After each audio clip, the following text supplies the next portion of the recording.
So yesterday I started up a board for news of the day. There just wasn't enough there. So some stuff from yesterday has gone over to today. And I want to start off by saying for the power rankings I just posted, holy crap. Okay, when people skip to the end, they make themselves really obvious that they skip to the end. So when you see a comment, I can't believe this team went down this week, they didn't. All that happened is I looked at the four power rankings that I've done since the start of the season, assigned a numerical value to each position, and ta-da! I totaled it up and I went, hey, for the month, this is how this team did. And so you're like, hey, what are you doing? This team doesn't belong down here. For the month, that's where the average, not where they are right now. Holy crow. And I mentioned, and I explained that at the start, but again, this is what drives me nuts about people. This is why I took my power rankings last year and I would just change the ending. I would just move teams around because guys would just skip to the end. And I found that it really worked to get rid of a lot of those comments. Not entirely, but a lot of them. But man, it's really obvious when people are skipping to the end. Can't believe you got these guys down here. I can't believe this team's up here. Okay, whatever. Um, On to the news of the day around the National Hockey League. The Devils battling their own fans. Now, here's the interesting thing for the Devils. Taylor Hall's come out and said he's not happy with the team getting booed. He said, especially, when we're 1 for 3 on the power play. Look, they're booing because the Devils are off to a miserable start to the season. This was supposed to be different, and they can't defend a lead. And yeah, there are many reasons why Devils fans right now have every right to boo their own players. And the one caveat to this here is they really need to keep Taylor Hall happy. If you're Taylor Hall right now and Ray Shiro's coming to you and going, hey, I want you to consider a long-term extension here, does this stuff that's going on right now factor into your decision? Do you say, well, yeah, I'd love to stick around, but it looks like things are going to stay the same here. I'm not, maybe you don't see Jack Hughes, Nico Hischier, and all these guys and say, yeah, no, it's going to get better. Maybe you look and you say, you know what? The fans are booing. I'm out of here. I have a chance to go wherever I want. So it's going to be an interesting tale for New Jersey as we get closer to the trade deadline if the Devils continue on this track. If Ray Shero doesn't fix things, both with the back end and with the goaltending, PK Subban seemed to understand the booing a little bit better and totally gets it, and he said he needs to be better. And yes, he does. As for defensive miscues, he's always had those. It's just it was always offset by some amazing offensive moments. He hasn't had those yet in New Jersey. He will, I think, but it's a matter of when. Now, on the other news, and this is really, really interesting, the Dustin Byfuglien story, the guy who hasn't played or done anything, or he's just making his money. Apparently, he had ankle surgery. He had a high ankle sprain last year that was bugging him all summer, so he went in and had surgery on that. Jets fans unhappy because he should have had that at the start of the offseason if it was bugging him that much. And it's come out from Darren Dreger that apparently it's going to be a 4-month recovery. Up to 4 months. So, if you figure that out, that means don't bother, basically. And the team wasn't told beforehand. Apparently, they knew he was thinking about getting surgery. They just didn't know. That's from the Winnipeg Sun that they're saying that the team didn't know. So this story with numerous sources saying different things, and you put it all together, and it doesn't, to me, sound like Byfuglien's coming back. Now, you might have ankle surgery with the idea of coming back. You might have ankle surgery because you're tired of being in pain all the time, and you can have ankle surgery. So that doesn't necessarily mean he's coming back at all. But this does mean that if you're a Jets fan, he's not coming back for a while. That up to 4 months timeline, that is just that's it for this year. He won't be back in a Jets jersey. And one thing that I state too is when a guy takes a year off, if he's in his 30s, the odds of him coming back, it's pretty slim for the most part. And I would think that with players, it may very well be from getting banged up all year for years and years and years on end, and they've made a lot of money. So if you invest properly and if you're smart with your money, you don't really need to come back. So if you don't have that love for the game, it makes sense that you'd say, I'm hurting. I don't really feel like going through all of that stuff right now. I think I'm done. So, yeah, it'll be interesting to see what happens with him. I don't think we're done telling this story. Zach Hyman is nearing a return. When Zach Hyman and John Tavares come back, the Leafs have a problem. They have a salary cap problem. And it could be helped a little bit by injuries along the way that could very well happen. For instance, Jake Muzzin currently has a Charlie horse. Charlie horses, painful as those are, and they're very, very painful, it is not something that requires a lot of time off. It's not something that threatens the season or anything, and so he should be back in the lineup relatively quickly. But Hyman's return does mean somebody's got to go, and we'll see what happens. And I don't know necessarily that it'll be Jason Spezza, but would I be surprised if Mike Babcock decides, well, Spezza's got to go? No, that wouldn't surprise me.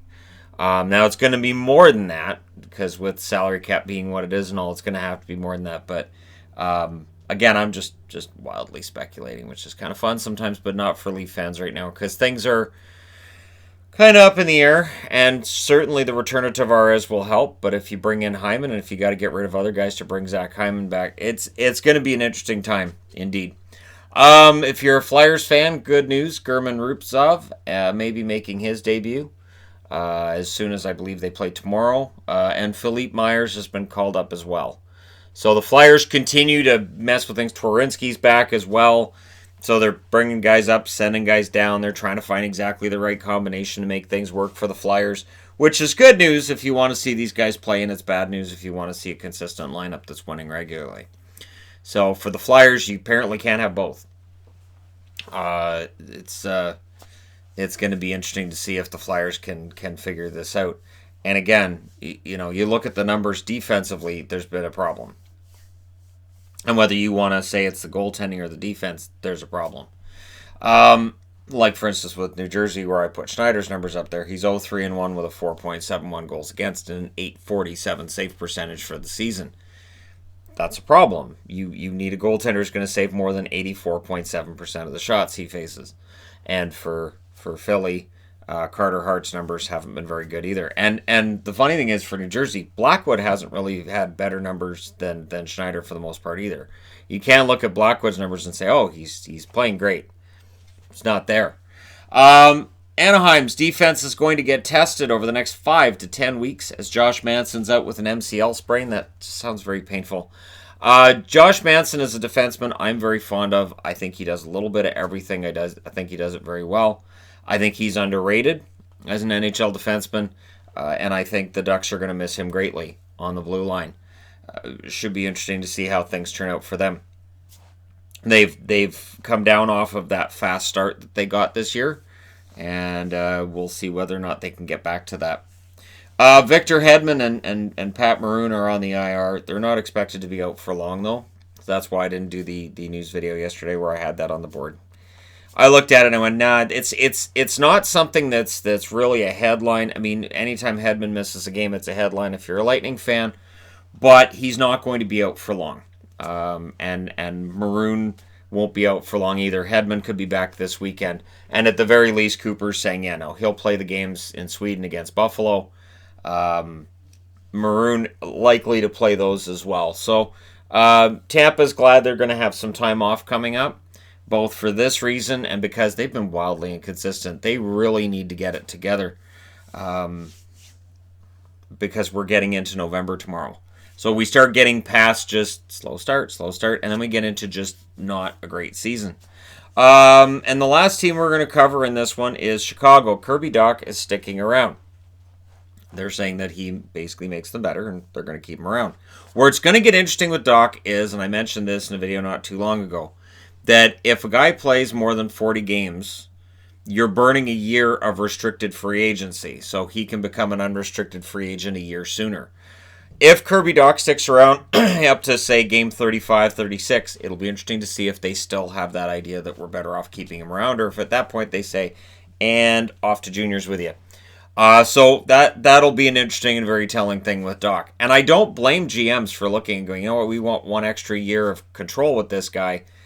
Don't let him play that 40th game. Don't let him be on the lineup for that 40th game. we have to send him down so that we have that 1 extra year of restricted free agency with him. And Brent Seabrook made headlines yesterday, and again, to me, this didn't warrant its own video. It was part of the reason why I did a Bobby Ryan video yesterday, because he's taking the healthy scratch thing well. Seabrook is not taking it as well, and while Bobby Ryan's story seems like it's basically being told, but it's not changing day to day.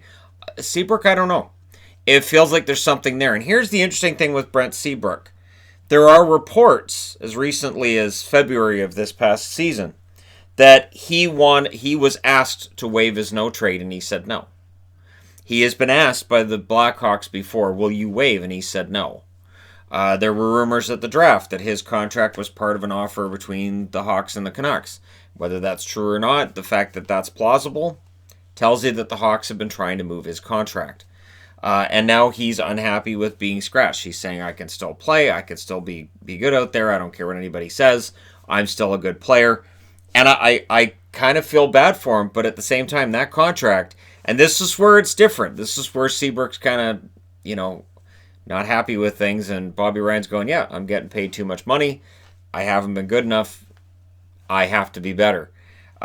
Seabrook, it feels a little different. And maybe it's because Seabrook's been dealing with this for longer.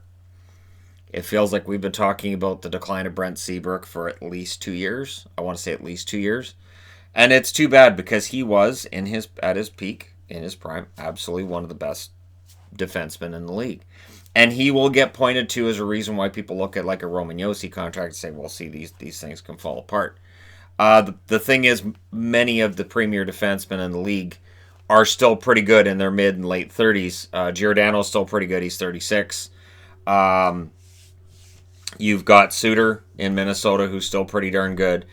Chara's in his 40s. He's still being an effective defenseman for the Boston Bruins in his mid-30s. He was still really, really good. Nick Lidstrom, he was pretty good into his late 30s too. So premier defensemen age really, really well. And so for Seabrook, when that contract was signed, it was likely seen as a pretty decent risk. But for Chicago now, I think this is something where they'd like to move the player. I don't know if Seabrook's still willing to say no to the no movement, no trade if asked. Like if he was approached tomorrow and they said, all right, look, we've got a deal worked out with Montreal. Are you willing to go? Like, would he say no? If they said, are we willing, we're talking to Vegas, we're talking to Toronto, whoever, right? Just throwing names out there. Would he still say, no, I want to stay here? Or has that changed? Does being a healthy scratch for multiple games change things? Let me know what you guys think in the comment section below. As always, don't forget to hit like and subscribe if you're browsing your way through. You just happened upon this video. Thank you guys so much for watching, for all your support. And once again, filling in for the hockey guy, this is the entertainment guy. I don't feel right about holding the sonic screwdriver when I'm wearing an Exterminators, when I'm wearing a Dalek jersey. But it's a fun one. It was a really fun one. All right. Thank you guys so much for watching. I'll talk to you again soon.